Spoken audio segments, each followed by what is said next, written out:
Today we are going to look at the different types of energy transfers: conduction, convection, and radiation. We will first start with conduction. Let's take a look at a picture that represents conduction. What do you think conduction means just by looking at this picture?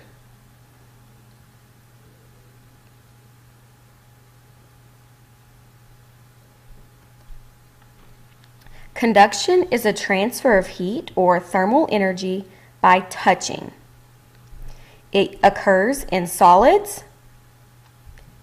It is a transfer of heat from the warmer part of an object to the cooler part of the same object.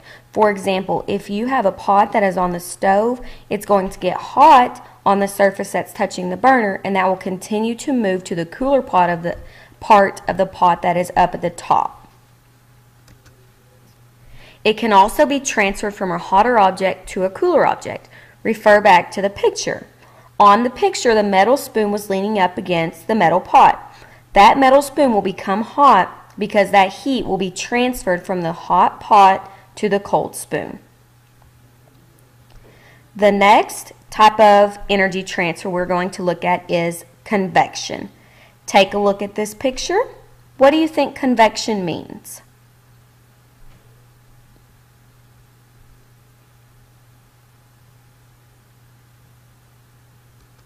All right. Convection, unlike conduction, occurs in liquids and gases.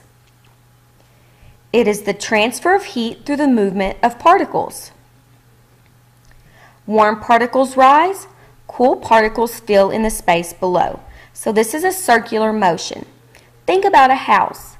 Have you ever noticed that maybe upstairs or in an attic it gets warmer? That's because the warm air rises, and it's usually colder downstairs. All right, the third energy transfer we're going to discuss is radiation. Take a look at the picture and decide what you think radiation means.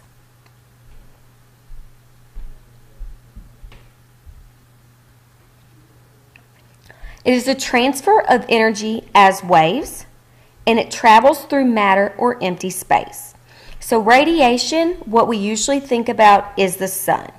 The earth is warm because the rays from the sun are traveling through matter and casting the heat to the earth.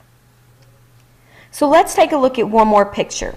This picture demonstrates all three forms of energy transfer.